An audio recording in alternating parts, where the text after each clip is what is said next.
and then we'll look to get it in there. Hey, what's up, everybody? It's your boy Jay Moody. We are back. And I'm excited tonight that we have a very special guest. He was with us when we kicked off last month. Well, when we kicked off a few months ago, we were talking about the health crisis within the Black community and how the pandemic would affect that. Tonight, we're back for another conversation that definitely affects the Black community, and that is Black economics and the wealth gap. So go ahead and share. Let's go ahead and share. Share this with the people who are on your page. Mm-hmm. I really appreciate you guys for logging in tonight. This is going to be a very good conversation. So let's go ahead and let's get this out to your people. Let's absolutely throw this on your page. This is a conversation that we all need to have and take participation in, because it affects all of us as a people of color, or Black people specifically. Absolutely. So while we're here, let's make sure. Hold on 1 second.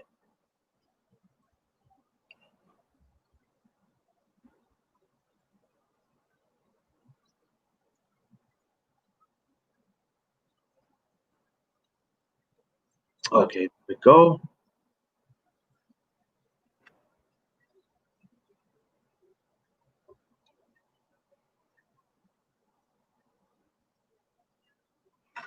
Hey, what's up, Mike Williams? Rodney, what's up? What's up, brothers? Thanks for logging in. Thanks for logging in. Again, let's go ahead and to everybody that's logged in, let's share this conversation. We are live with the good brother tonight, Rodney Addison. So let's go ahead and let's get you guys ready to listen in on this conversation and be a part of what's happening. All right. Make sure we're good. Yeah. Okay, we're good there. Let's see. Comments.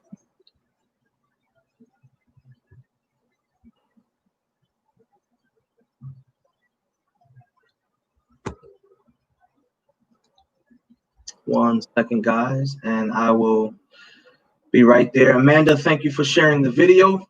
Thank you, Amanda. Appreciate you. Appreciate you. All right, let's go back here. Okay. Yeah, Amanda's actually on the board for Onyx. Her experience and comprehension of financial literacy is amazing.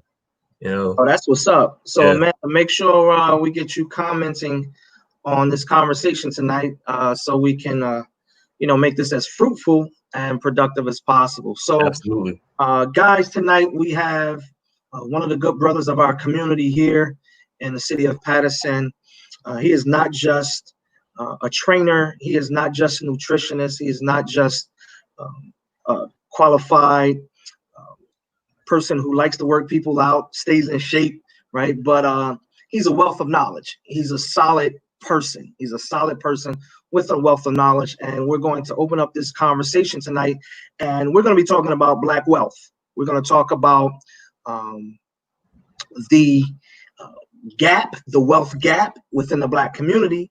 But then this conversation isn't just about calling out what's wrong. This conversation is also about solutions. Mm-hmm. Conversation is about solutions, and we're going to talk about ways we can move forward. There are some things that are being put into play, and we are currently at the beginning stages of engaging people, sharing the concept with everybody. And so after tonight, we're going to leave this up here on Facebook to those looking at it who are members of the group, of the Onyx Repository Company group. You'll be able to have it there. The conversation will be there. And it'll also be on our YouTube page at CCC of NJ on YouTube. So you'll be able to share the links with everyone on this conversation. and we'll definitely share information on how you'll be able to look and research and get information on how you can become a part of the movement. So, Rodney, man, say what's up to everybody, man. Just give a little background of who you are, where you're from. Good evening, good evening, good evening. My name is Rodney Addison. I am the owner of R. Addison Wellness Nutritional Services, and like our good brother Jason said, I'm a nutritionist by trade, and I also do training as well. But more than anything, I'm an educator, and I facilitate the proper education and the manners of nutrition and fitness. Good stuff. Good stuff. So tonight, guys, we're talking about being fit in another area of our life. We are talking about being financially fit. One of the things I think we can all agree on, that the pandemic has definitely highlighted some much needed areas of improvement. It showed us that we needed to improve as a Black community in our health. It highlighted. It was always there, but it just highlighted even more by putting us at risk if we were to contract the virus. That, and then also what we are seeing now even more is the wealth gap. With the wealth gap, and there are some opportunities that out there to help us bridge the gap. Don't know if we'll ever catch up, but there are opportunities out there for us to now create something that we can be a part of. And we can now be more responsible. We'll share some statistics out there about our community, about those areas where we can improve on, and different things that are happening within our community. We'll share that information, and then we'll share what we can do about it. But I believe this conversation tonight can be a catalyst, along with the other conversations that many people are having. We are not saying that we're owning this conversation, but we want to contribute to the answers, to the solutions. It has to be about the solutions now. Absolutely. It has to be about the solutions, because we got to get past symbolism. We got to get past talking. And we have to now look at, how do we apply? How do we execute? That's what it is. And make it happen. So, Rodney, this is what I want to do, man. We've heard this word throughout the pandemic, essential. We've been hearing that, essential. So for the sake of this conversation, and the path that we're going to go on tonight, let's define what we mean by essential. Wonderful. So essential in the necessary term of Black economics and Black wealth and Black sustainability comes down to resources. And that resource is everything that we as a community utilizes, but we do not own. The restaurants, the gas stations, the grocery store, the laundromat, the corner store, etc. Everything that regardless of COVID, everything that the pandemic has allowed to remain flourishing in terms of business are things we don't even own, but we use as a daily essential infrastructural need. And that's where it comes back to starting a system for Black economics. And you made a really valid point in your opening in terms of catching up. This is no longer about catching up. This is about creating our lane using the same systems that we were restricted from as our own. Good stuff. Good stuff. And so we're going to use that as the basis of our conversation, how we define essential. Because one of the things that has come up when people, and I want to shout out everybody who's been supporting Black business owners. Shout out to you, spending your money, being responsible with how the dollar is spent. There is something that we were just discussing as well, and you've probably heard this statistic. The dollar in the Black community only stays 6 hours.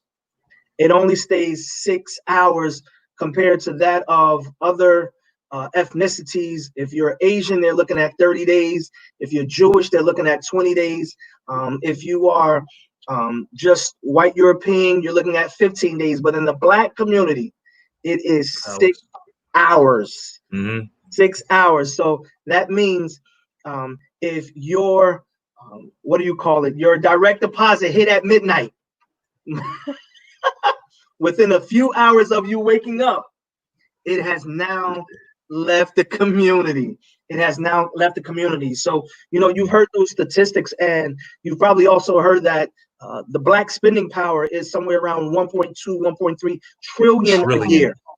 Trillion a year. And so we'll look at some of those numbers tonight, and Rodney is going to share some numbers with you as it pertains to future investments and getting involved with how we can build something sustainable in the area of essential businesses within the Black community. And in that, I wanted to say one of the things that came up is as people have been spending money and supporting Black communities, one of the prevailing questions in almost every conversation across social media, across community, has been, where are the Black supermarkets?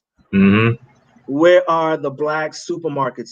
Rodney, you have a little insight, man. We don't have to go too deep, but just give a basic foundation of how would we be able to go about getting involved in getting our own supermarket? So just to touch on the circulation of the dollar, I would say that those numbers that are projected to be is heavily skewed because it's based on digital transaction. You can't track, money to money. But in terms of the census, in terms of digital transactions, it is projected that the Asian community has the longest circulation of the dollar above anybody else, right? And their circumstances in terms of America statistically is not statistically above Black people, but they have a much more communal unity than we do. Same thing with the Hispanics. So the manner in which you create a Black economy is you must have a cluster of Black businesses within that given community that the dollar will have value to be placed on. Because if it does not, at any given time, that dollar must leave the community to go to a non-Black community, regardless if it patronizes a Black business, that dollar still benefits that non-Black community. It will go towards their roads, their homes, and their schools. So the concept is build the essential infrastructures of resources that are daily uses, such as gas stations, grocery stores, laundromats, etc. Those are deemed infrastructural essentials because everybody uses them, whether they're Black or not. Right. Businesses such as boutiques, they are essential in their own means, but they're not daily resources across the board, whether you're Black or not. So once you can stabilize and sustain a infrastructure of the main essential businesses to allow that dollar to circulate enough, eventually the dollar will settle and the projection of how long the dollar will circulate increases. But that value for the dollar must be there first and foremost. So one of the biggest concepts is, if we just boycott, we can ruin their circulation. It doesn't work that way. Why? Because at any given time you boycott but do not own the resource, everyone loses. Because if that resource leaves the community, now you have nothing. And because you still have to worry about the aspect of redlining to get the funding to even start your own business up to replace that resource. Yeah. It's just another way of being discriminated against. Yeah. So the concept is fund the business, build the business, sustain the business, own the resource, and then boycott, get them out of your community. Yeah. It must be done in that order. Unless you just have that kind of traction and capital, we could do out of pocket. And unfortunately, not many are willing to drop that kind of cash directly into the Black community. Not even the banks, not even Black banks. Yeah. Good example. There are 4,700 banks in America that houses yearly $20 trillion. There are 21 Black banks in America that house collectively $5 billion. Now, if you know the gentleman, the richest Black man in America, Robert Smith, his net worth as an individual is $5 billion. How do you as an individual have more revenue than 21 financial institutions? That just shows you the discrepancy between the wealth gap between Black people and every other millionaire, billionaire ethnicity. He's just one man. Yeah. Rodney, what if we calculate the amount of years of this gap, because you have statistics that the median net worth, I was looking on Black men in America, and they kind of update some of their statistics. But one of the studies from Brandeis University was that the median net worth was for white people was 265K. Yeah. And then for Blacks, it was 28K. Mm-hmm. And so in one of the conversations we were having, you talked about 200 years. Yeah.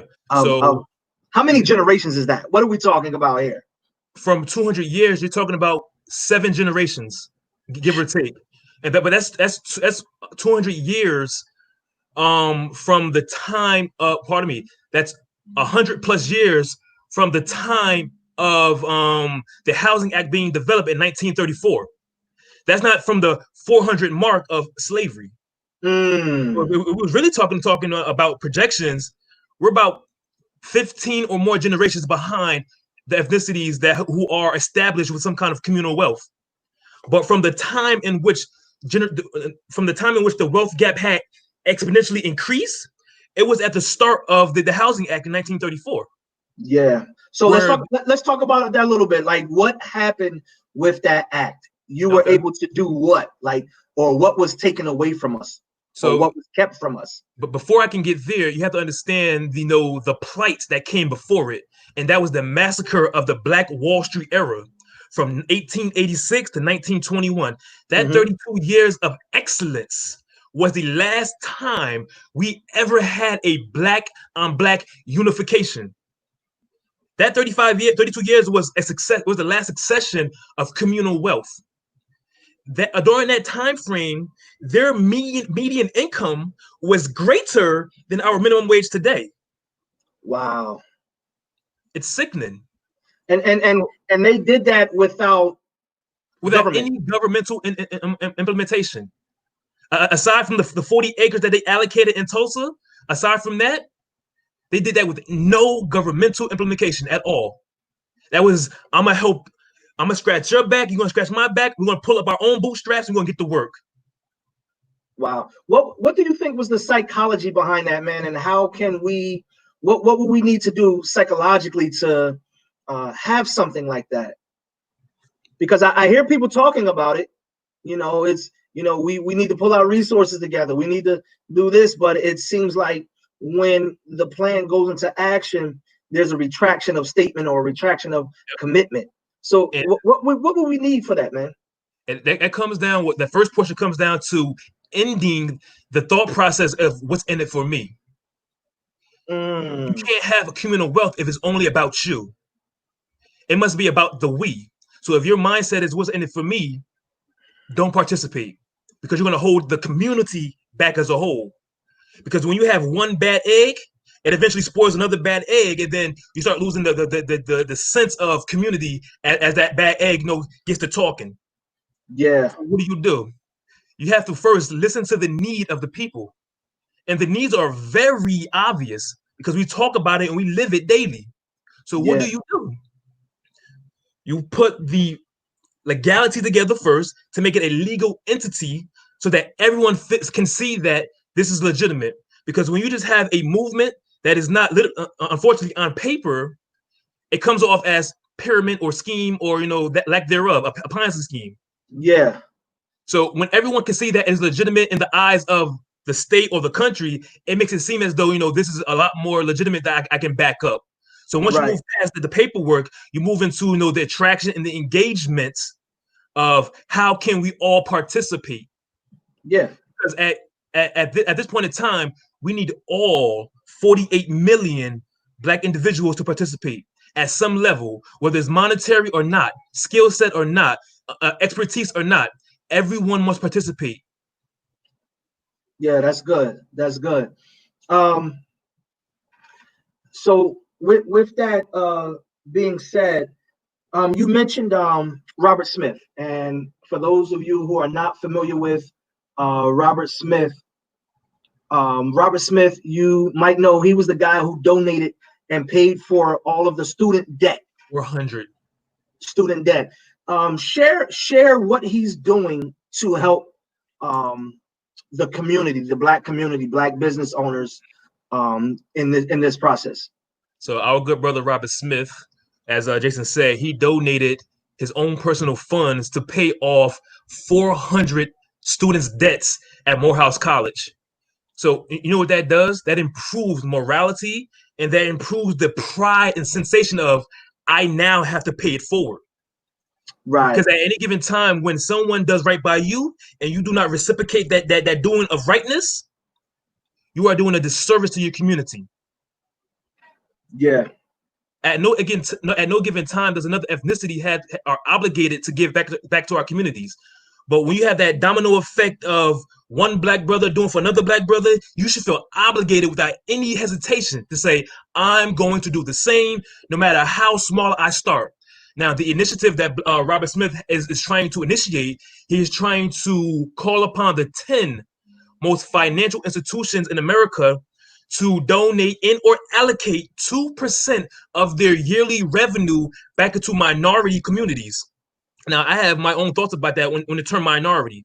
If it ain't black specific, it ain't ours. So he's asking the 10 top financial institutions to donate 2% over 10 years of their yearly revenue, which will roughly come out to be around $20 billion back into the minority communities. Now, he's asking them to do this out of the kindness, not as a pledge. Why? Right. Because we, the people, keep your businesses going. We keep you fed. So if you can't at least give back 20 billion out of the 900 billion you bring in, we don't need your services anymore. And that's a thought process you must have.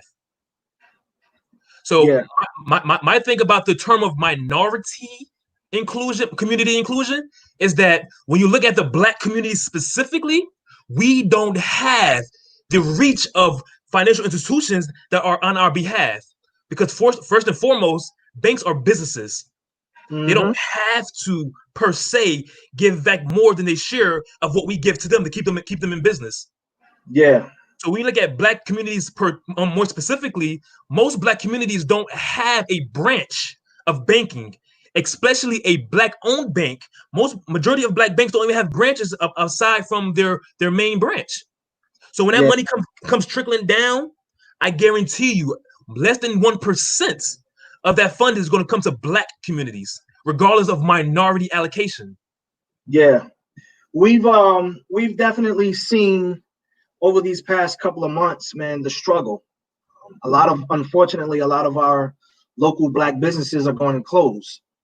But there are opportunities out there for us to not allow this to happen in the future. And let's tap in a little bit, bro, to the sense of urgency that we need now to get involved, to make the sacrifices. As you said, it can't be just about me. It has to be about we. Communal input. Absolutely.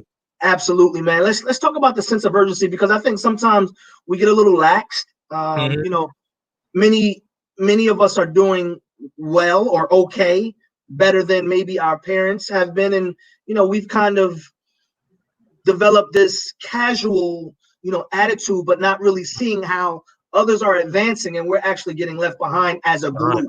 Yep. You basically just summed it all up. We're getting lax.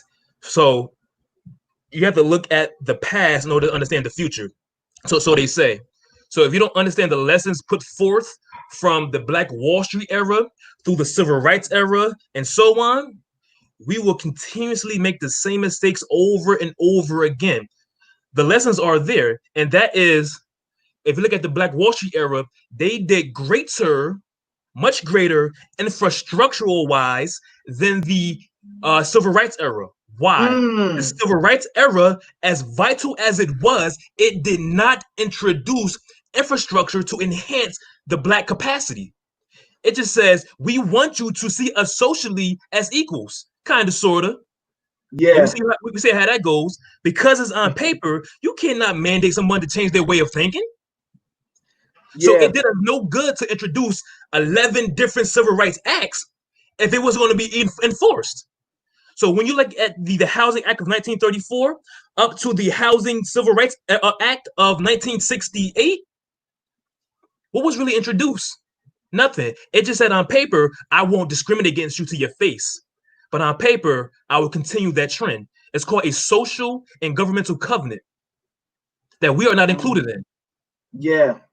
So when you look at the current time, 2020, the pandemic, regardless of COVID, has made individuals on both sides a little more innovative, and those before the innovation became a lot more lazy. So to the point of 41% of Black businesses closing, they probably are, but those are the businesses that did not keep up with technology. Yeah. Because had you kept up with technology, more than likely you will be still just afloat, barely surviving, but you won't be closed. Right. Right. Because if you look at it statistically, 7,000% of e-commerce is now thriving, whereas brick and mortar Black businesses are dying because they did not keep up with the age of technology. Yeah. Yeah. That's good, R. That's good, bro. To the plight of Black businesses dying, that 41%, that's due to mom and pop shops or businesses who thought, okay, I want more traction face-to-face versus virtual. It is what it is. Absolutely. So when it's all said and done, just make sure you improve your business practices. Yeah. Yeah. Rod, that's good, man. I wanna share something real quick, right? And we're gonna dig a little more deeper. Guys, in a few minutes, we're gonna talk about the Onyx Repository company, right? We're gonna share what that is about, but we still got some more content to uncover a little bit. All right. So Charles J makes this statement: it's not your salary that makes you rich, it's your spending habits.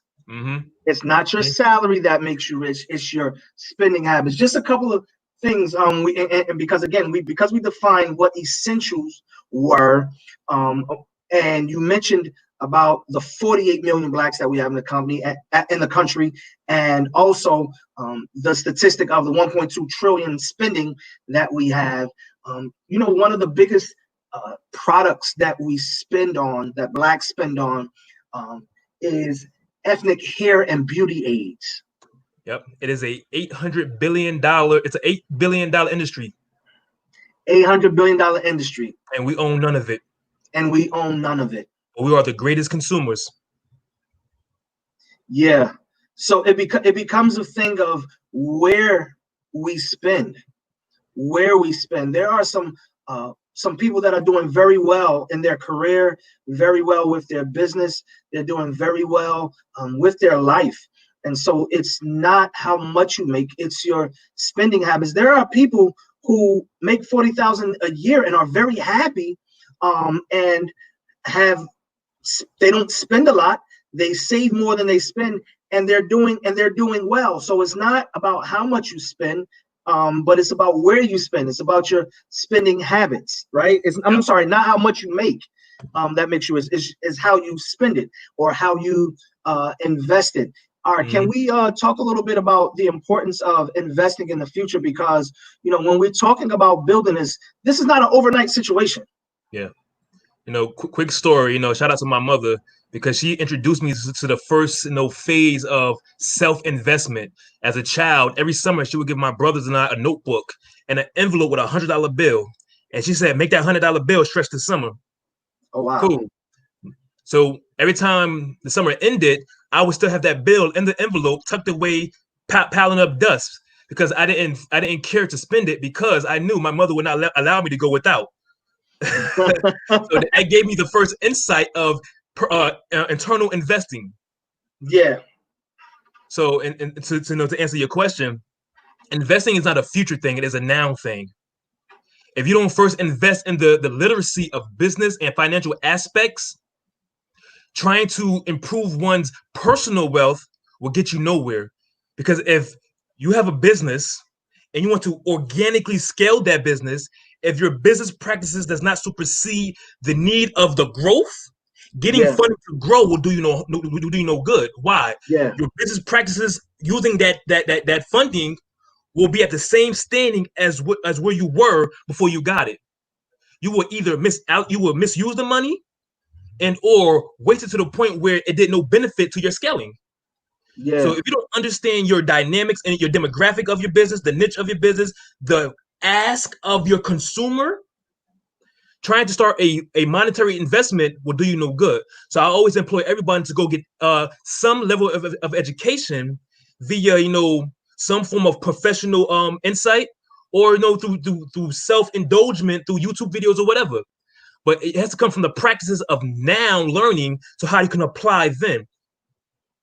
Yeah. It should definitely be, spaced out in a manner where you're not putting all your eggs in one basket. Good example. Most people just dump their money into let's say Amazon, right?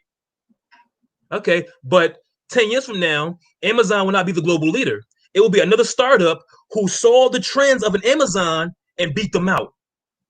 Yeah. So you must be able to diversify your portfolio into areas that will never go dry, like minerals of gold and silver, like those essential items that we will forever need, like toilet paper. That ain't going nowhere.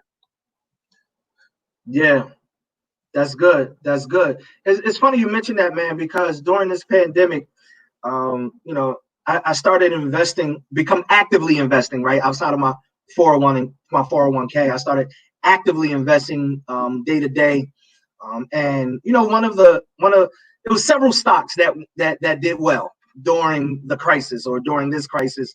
So Tesla has done well, Amazon has done well, Netflix has done well, Zoom has done well. Who else has done well? Netflix, Zoom has done well. Wingstop has done well, right? But dude, you just mentioned something about toilet paper not going where. You know who's killing the game right now? Clorox. Everything Clorox. That stock before March. It ain't going nowhere. Before March was under $100. It is sitting at somewhere around 228, 229 now. It is an essential. You know what? To add on to that, I invested into Amazon back in 2010 when their stock was only $97. I bought 2 shares then. Now it's upwards of $1,000, right? But Amazon is almost at 3,000. So I didn't know. You know what? I stopped investing into it years ago. Reason being, it gave me no direct return. It just allowed me voting rights on products. Okay, that's cute, but that's not doing nothing really for me and my own growth in financial wealth. So even though Tesla is doing well and Musk just made $2 billion last week, they don't have dividends. So it's not doing me no good no in the long term. Well, if you would have invested $400 when the stock had dropped back down to 400 back in February, and you went and got you about 10 shares, probably spent about 4K, you would definitely quadrupled your money. You would be sitting at about 16, 17K now, right? But again, that's the part where what he's talking about. He's talking about there are stocks that you can buy that pays you either monthly or quarterly dividends. And depending on your need and your style of investment, many people look for those who send those monthly checks. So that's what Rodney's talking about the immediate dividends, about his return on investments. Some are for long term, but then there are investments that you make that send you the monthly checks. Come on, somebody. So whenever you're looking to invest, depending on your need, depending on what you want, if you want something that gives you dividends monthly, quarterly, make sure you look into that. Or long term, absolutely.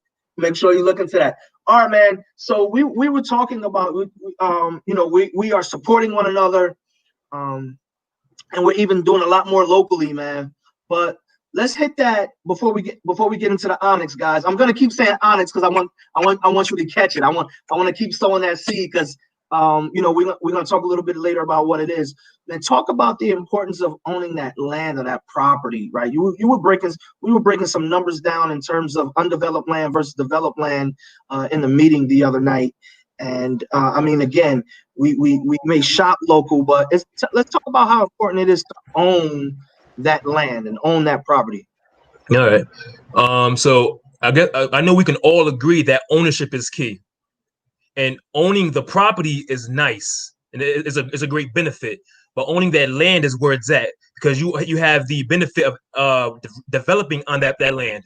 So in New Jersey is 6 million acres of land, where 3 million is allocated to residential, industrial, and farmland, where another 1 million is allocated to wildlife and forests. The other 2 million, you know, it's fairly undeveloped or up for grabs. So, and New Jersey has the highest purchasing rates for undeveloped acres of land at 197,000 per acre. So for those who don't know, an acre is just short of a football field. A football field is 91 yards. An acre is 72 yards. So just short of a football field. So imagine owning the acre, not just the property on top of it. You can fit about, well, depending on the square footage in New Jersey, the square footage ratio is between 1,700 square foot home or 2,500 square foot home. Imagine putting a 1,700 square foot home on an acre. You can put around 8 houses on an acre comfortably. Yeah. Or at the max, you can put 5 houses on the acre, depending on the size of the home. So last night's discussion at our board meeting, we was talking about how can we get more of our money back into the community from infrastructure such as a grocery store. So just a quick statistical lesson. New Jersey has 2,660 grocery stores, which brings in $20.3 billion a year, none of which is Black owned, maybe Black managed, but not Black owned. So in our meeting, we were saying, okay, how can we statistically break down the grocery store percentages around a family of 4? Because in most cases, people go to the grocery store very often because they have a family that they must feed, you know, on a weekly basis. So on a weekly basis, a family of 4 would spend roughly $300 a week.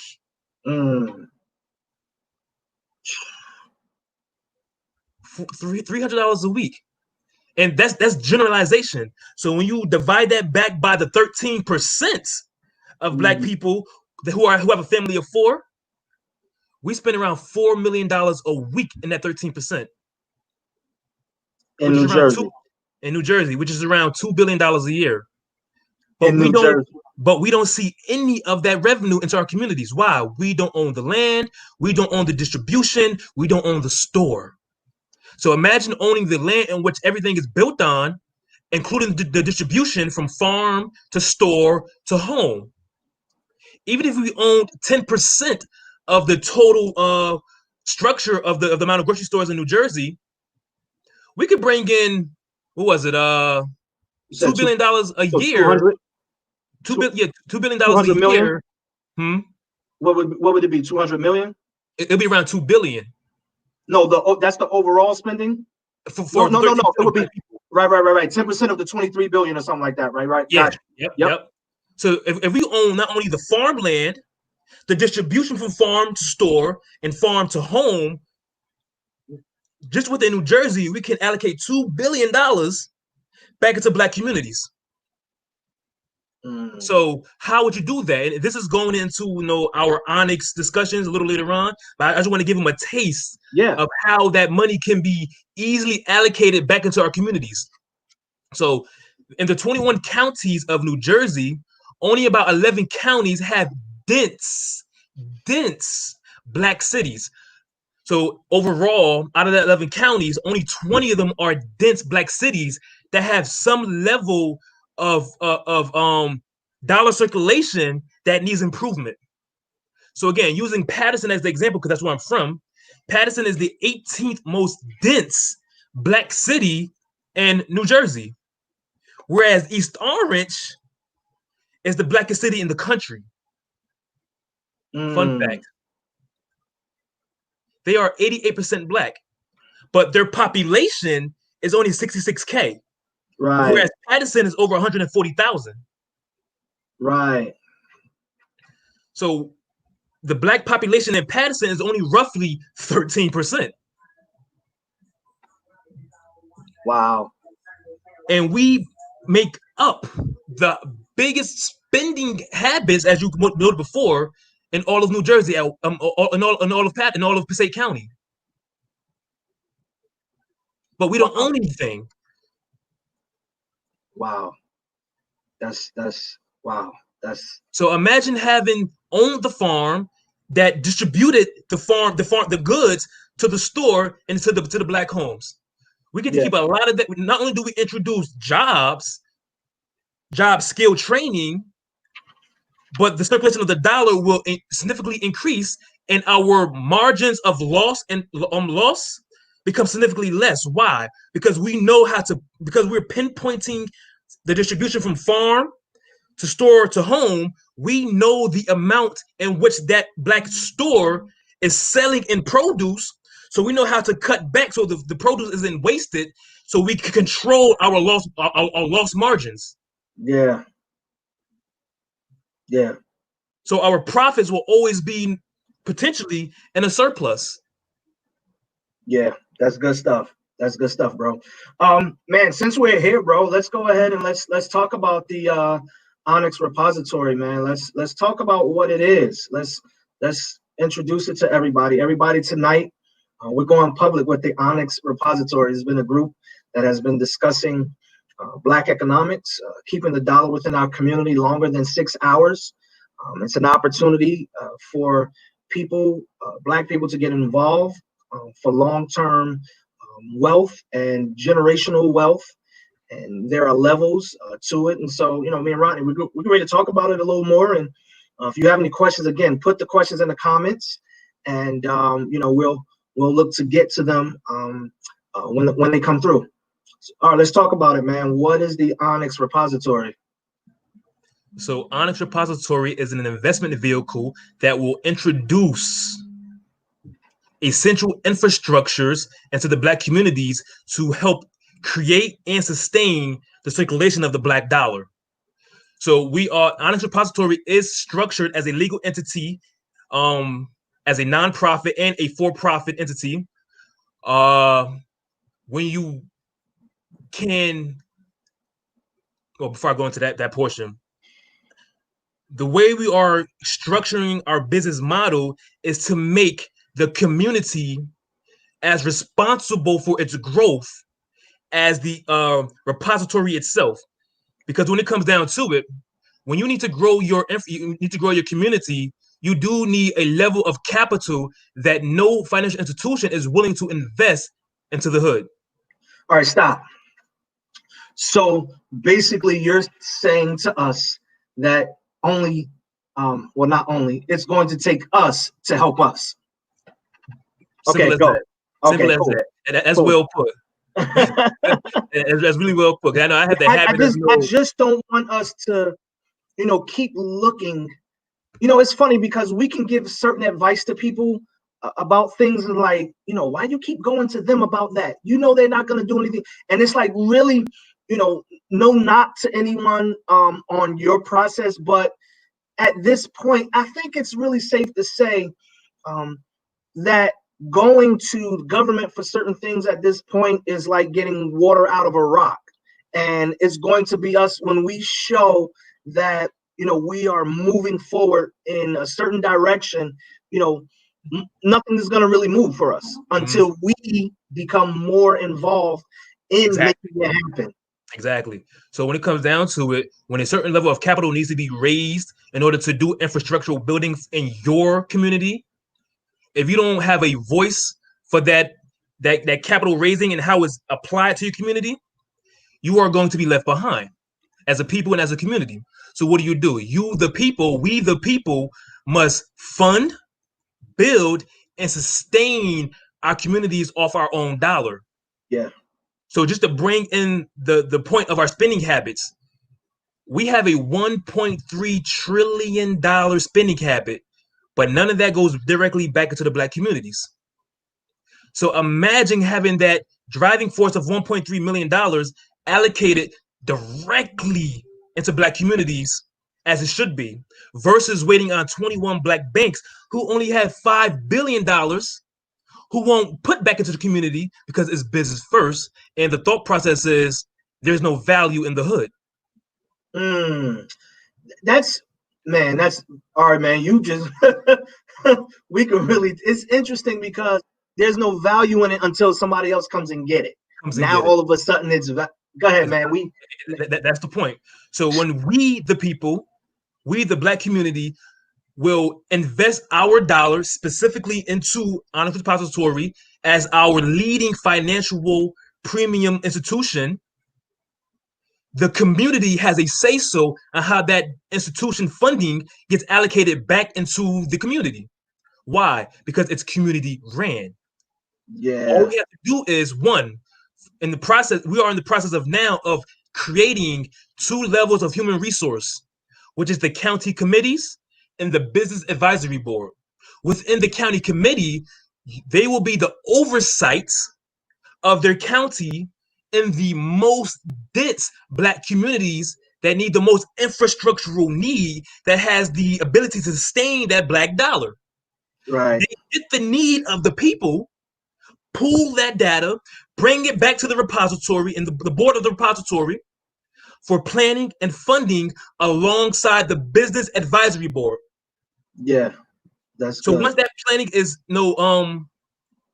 soundproof, we go back to the community, we present them the best options to scale their community, and to release the funding.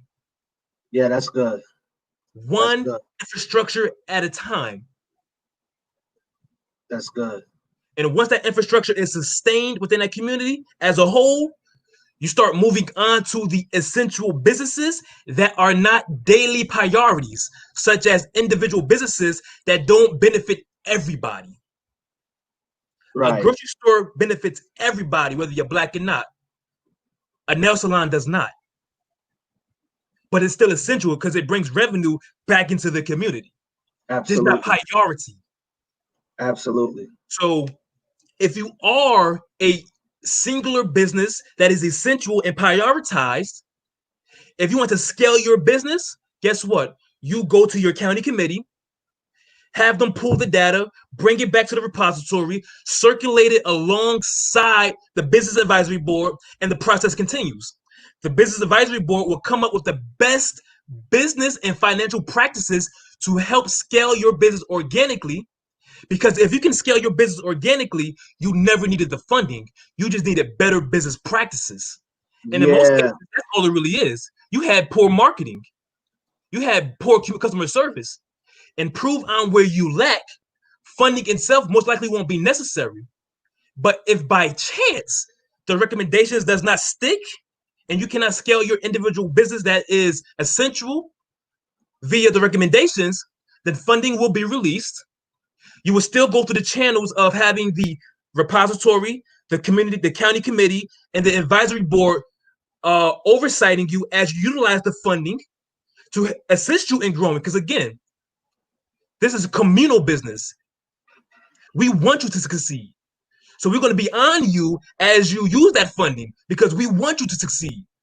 Yeah. Because if you succeed, that dollar stays within our community.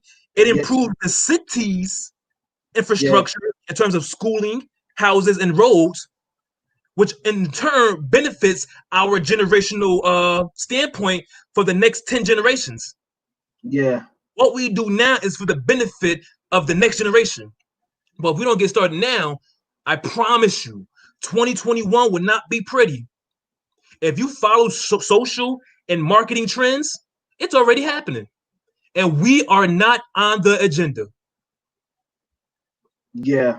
So once your individualized business can scale, we have one simple ask: pay it forward. Because as I had mentioned, it is disrespect to you as a business owner in any community to not give back to the community that keeps your doors open. Whether it be a social action, educational, or youth program, you will give back. Because that sends a message to the community that you really don't care, but nothing more except for our dollar. What happened to the boosters? What happened to the organizations that give back to the kids in education? Why is the recreational department so weak in funding? Yeah. So if the why city is that always the first that's cut from the budget? If the city won't do it, we the people will. Yeah. It's that simple. So the way Onyx is set up, we have several means of capital raising. We have our membership tiers, which is set up in a way to suit every individual financial need, whether it be as low as $20 a month or $100 a month, or paying as a one-time fee for the year of $750. You do what you can to participate so that the baseline of our capital is covered as we allocate the grants and the corporate funding aggressively.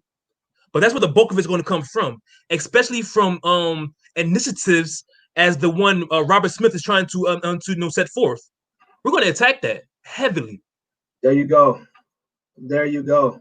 But if we, the people, care less about our community than our own inhibitions, then more than likely you're okay with just making ends meet. You're okay with your son going outside with the potential of him being harassed from people who look like him, aside from brutality of police. You're okay with that. Because if you don't improve it, don't expect your politicians to do so. Yeah. Thanks for saying that, man, because again, as I stated before we started to explain what the repository was, we have to move from the conversation to now implementing. We have to move from just having the knowledge to applying the knowledge. We are an intelligent people and we have a wealth of knowledge, but many people don't use the knowledge.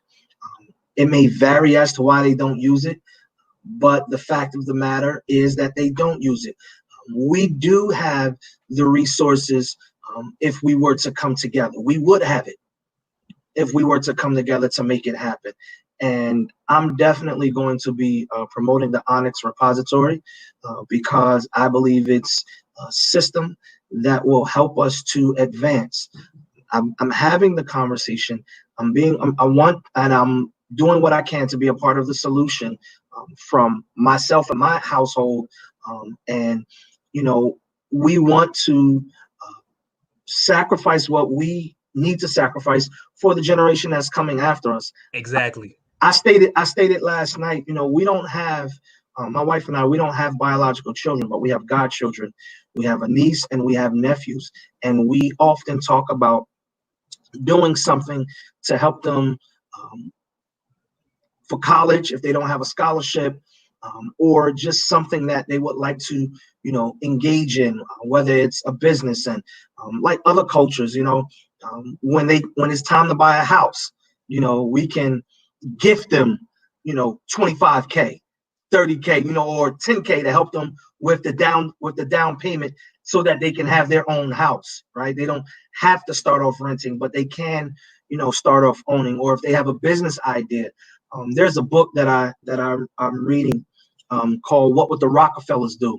And one of the things you talk about that repository, they basically have a family repository that they all live off of, and they all donate back to. And it's helped them through school. It's helped them with business. It's said that the account is worth about 10 billion, and they got 100 and either 16 or 160 people that live off of that 10 billion, but they give back to it, right? They're working. They're professionals. They have homes, but that central account allows them to get things a little easier. You know what I'm saying? Like they don't have to. Like if they want the business, they don't have to worry about where the funding is coming from. Exactly. And that's one of the strongest points of why an institution as Onyx is necessary, because when you as a black man or a black woman walk into the bank, there's automatically an unease of I'm going to be turned away. Not because I'm not qualified, not because I don't have good credit, but because of redlining. And it's a practice that is ingrained into the institutions on how they're set up, even to this day. Even with the Civil Rights Act of 1968, it doesn't matter. But when you come up to Onyx Repository as a person of color, a black person more specifically, guess what? We understand the dismay and the plight that you feel when you walk into the traditional avenue of funding. Yeah. But guess what? We got you because we understand. That's important. That's important, man. That's important. And that's what we want, to encourage everybody tonight. Guys, we're opening up the floor for questioning. Please do me a favor. Definitely, Shy, just look at the replay, Shy. We talking about it, man. My man Sherm, shout out to Coach Sherm, who's definitely a positive contributor to the community. His program the Wolves, New Jersey Wolves. He's definitely making an impact with our young men. They're not just teaching them basketball, but teaching them life skills and taking time with them, talking to them about life and investing in themselves. So, Shah, thank you for tuning in tonight. People, if you have any questions, please get it in now. Go ahead and type if you have any comments. We want to share those comments. We want to make this part interactive for you. How you can get involved with the Onyx Repository, the information that he talked about here tonight. A lot of it is already documented. So you can read up information on it. He's conducted several meetings that I've had the opportunity to watch, and sharing the information. And one of the things that you want is transparency. There you go. Yep. There you go. Listen, that's what the founding board of Onyx as no product that was on. It's the transparency. So when you do become a tiered member participant, not only do we share on a weekly, on a monthly and quarterly basis, is the finances of the funding, not only in live time during the meetings, but you will get a monthly report to your email to show how the funds are growing and how we know it's being allocated and such. So the transparency as a community, for us anyway, is that the community sees that we are for the community. And when it comes down to money, it's very precious. People are very scarce to want to join an organization such as this when money is involved, because one, we don't know each other at face value, but we need to earn your trust. So I appreciate this platform that Jason has given us to create the engagement. So if your mentality is what's in it for generational wealth, I implore you to join our Facebook group page, because every week and bi-weekly we have our board meetings where you the community can give us the necessary suggestions and input on what you feel the direct needs of your community desires. Yeah. So well, Amanda, we know you're a part. So, but she's asking the question so that you can answer, Rodney. How do you become a part? I'm going to go ahead and put the group's page on this conversation as well, but go ahead and answer the question. How do you become a part? So to become a membership tiered member, a county committee member, and or a business advisory member, you can do so all through our website at onyxrepositoryco.com, where a lot of the information is already transparent in front of you, as well as the incentives that come along with each membership tier. So go over to onyxrepositoryco.com, go to the services section, read through it, go to the membership section, look at the enrollment detail so there's no misunderstanding of how it's set up. Fill out the registration form so we have your data on hand, have your contact data on hand. Scroll down, look at the membership tiers that best fits your individual financial needs, and sign up. There we go. Marie Greer, she pretty much had the same question. How do you become a member? There's also a Facebook page. I just want to share. I'm going to spell it and I'm going to put it up on the screen for you guys. So if you're not yet sold on the purpose of Onyx, I do suggest coming to our Facebook group. Come engage, actually engage, ask the questions, be critical of us, be very critical, engage, allow us to earn your trust through the systems that we have in place so that you can eventually become a paid member, a membership tier participant, and or join your county committee to play a much more vital part. Because I can't say it enough, the county committee is the heart of this system. Because you, the community, whether which county you're in, know the needs of your county and your county's community better than the politicians. So if you don't make your needs boisterous, it makes it difficult on both ends to make sure we all scale as a community. Good stuff. Who's next? Who's the next person with a comment, with a question? Marie says, thanks.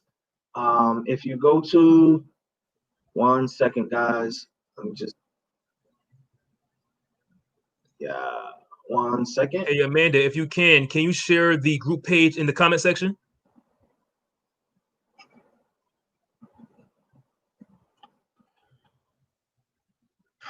There we go. Let's go ahead and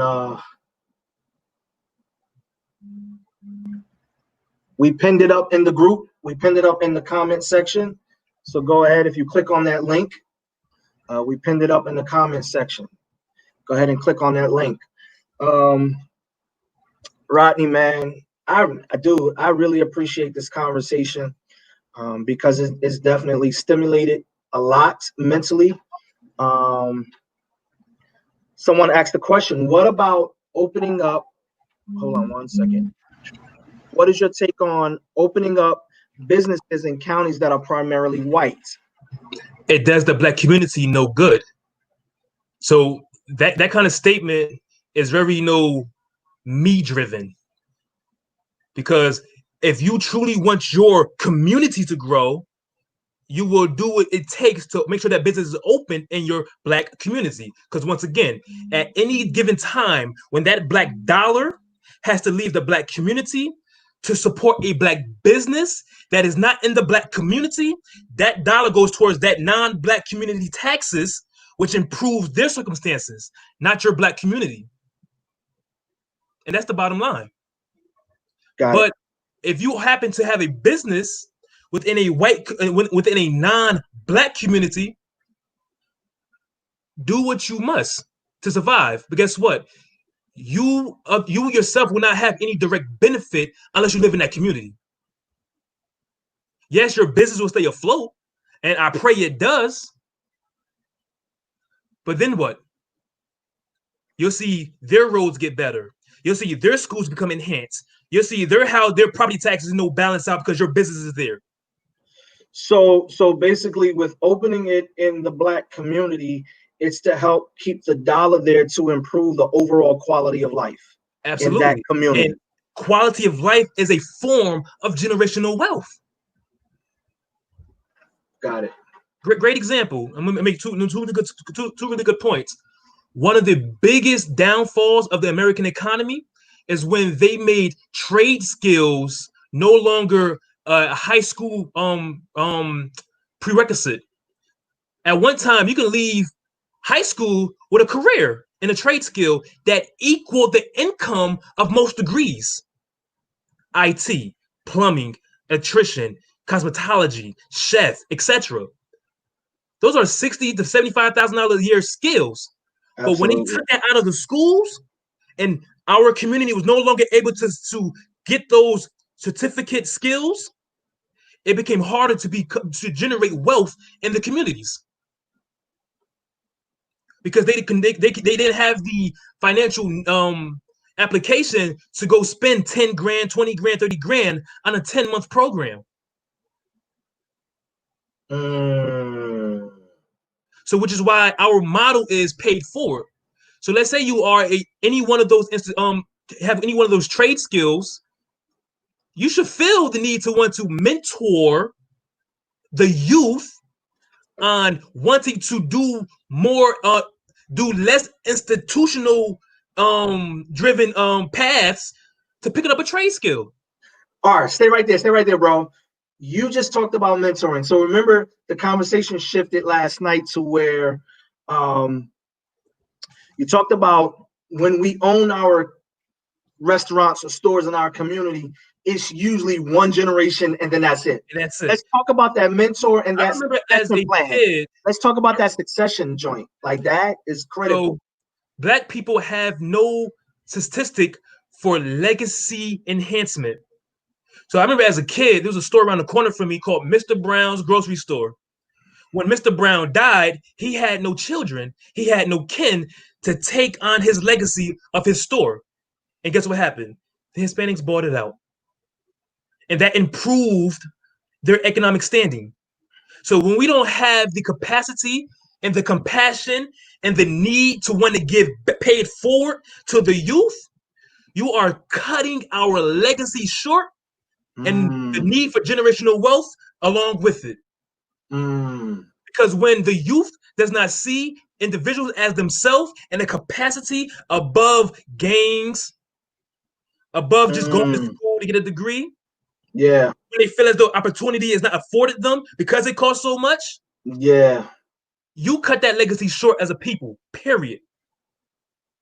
So being able to give back is the ultimate aspect of leadership. It's not in materials, it's not in buildings, it's in people. Give back to your people.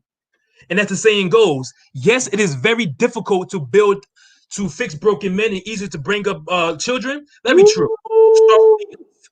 But by no means should you dismiss your brothers and sisters who are, asking for your guidance. Yeah. What's for you is for you. They can't steal that. Yeah. But you should feel the need to help those who look like you, who live in the community, to help improve your community. So cool, you got out of jail based on your circumstances. Here's a job. Oh, word, your son just turned 14. He needs a job. Go to Mr. Brown's grocery store. Oh, really? Your daughter want to get into cosmetology? Guess what? I know a black cosmetologist. Take her to Amy's hair design. Yeah. Mentor. That's the backbone of legacy wealth.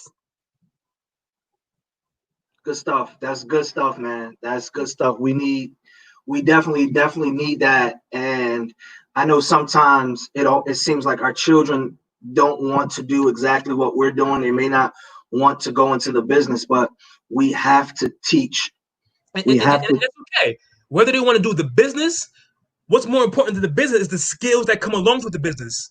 There we go. And the character building that comes along with the business, and the responsibilities of being an adult that comes along with the business. They ain't got to run the business, but teach them, mentor them to be better human beings, more sufficient human beings. That would take them longer than any job. That would take them further than any job. Yeah. It's the application of, the understanding of. But if we as adults do not have the necessary, mental state to say, okay, I truly want better, not just for my child, but for your child, you kill that legacy right then and there. There we go. Whether it's your kid or not. That's good. That's good. Man, this has been absolutely amazing. Guys, we got 2 more minutes for questions or comments. Thank you for tuning in tonight. Do me a huge favor and share and share and share. This whole conversation series that I'm having over the next month is about what's now and what's next.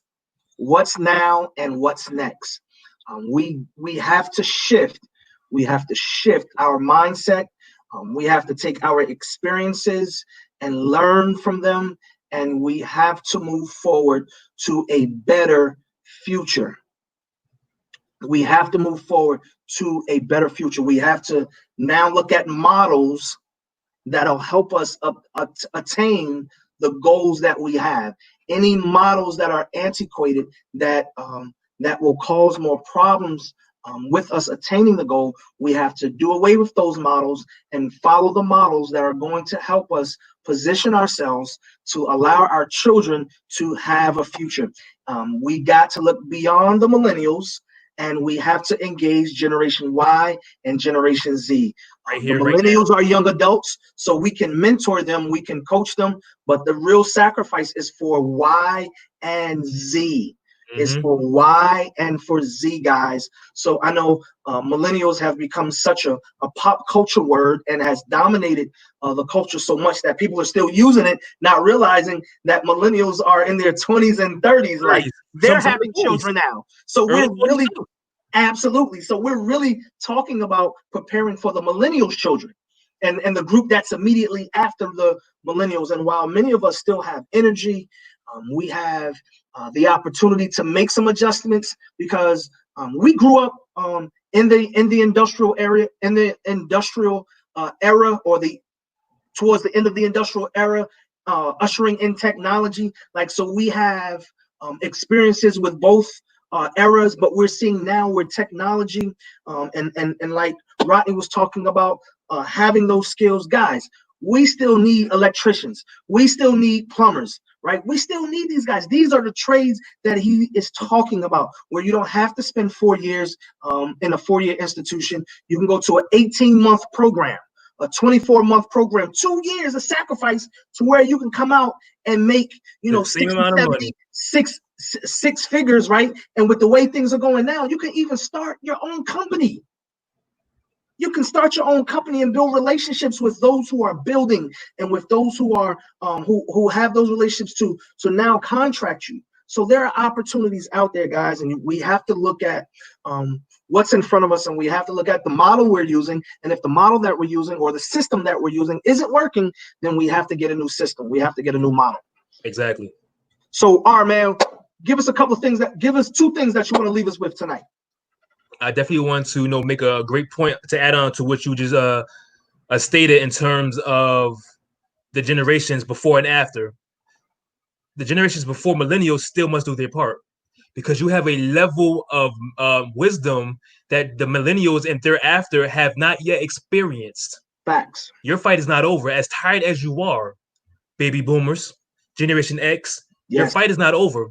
You must still lead from the front alongside those who have the strength to put the work in for you. Yeah. We got a mentor. We got a mentor. You got a mentor. Got a mentor. Ends. Yeah. Yeah.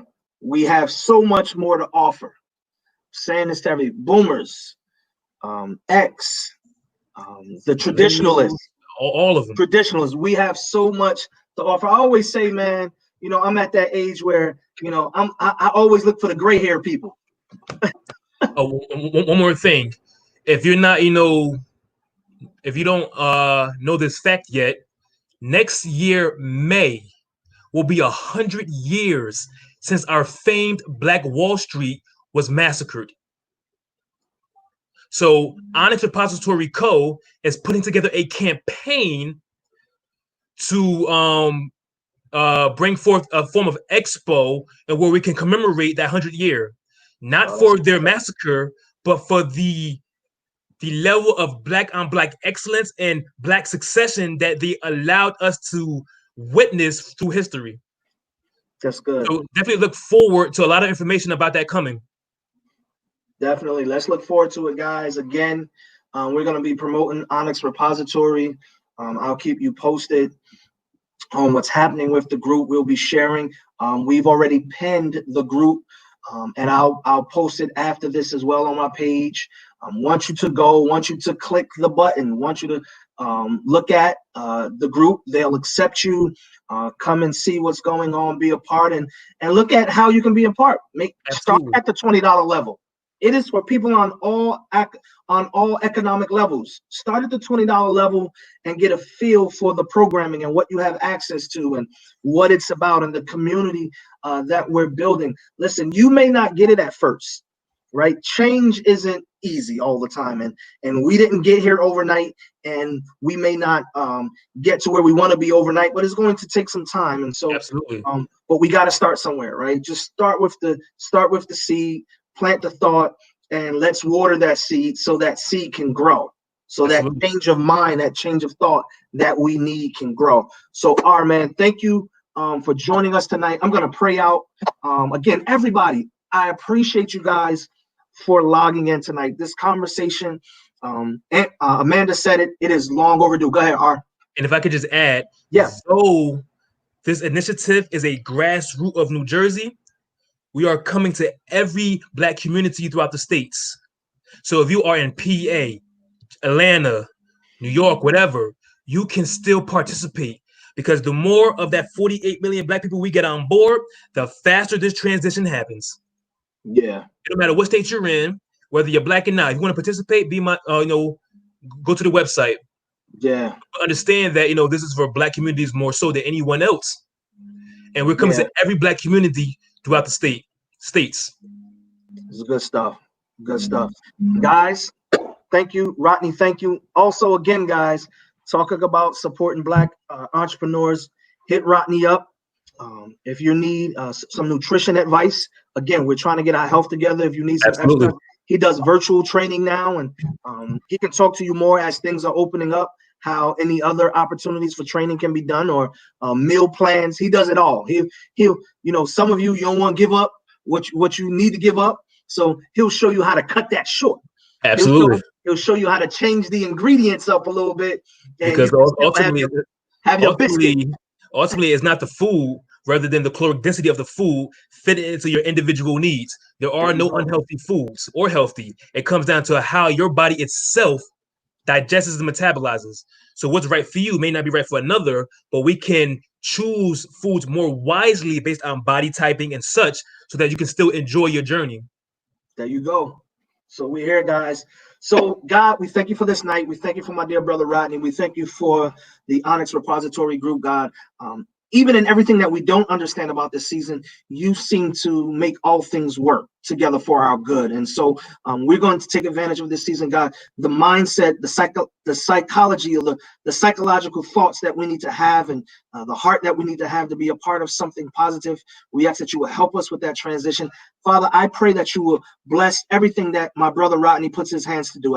I pray that you prosper him, God. I pray that you will continue to give him the desires of his heart, God, and whatever it is that he's asking for, or that he's dreaming about, God, that you will make it come to fruition, as he is a good steward over every gift and information that you have allowed him to have access to. I thank you for him, and I thank you for his family, and I thank you for the community of everybody who has listened tonight. I ask that again, that you would touch their hearts and minds to be a part of something great, be a part of the solution, offer answers and things to help move forward for our Black community. I thank you for hearing our prayer tonight. In Jesus' name we pray, amen. Amen. Brother, appreciate you, man. I appreciate and we're you gonna as well. continue. We're gonna continue to fight and continue to move things forward. Enjoy your evening. You too.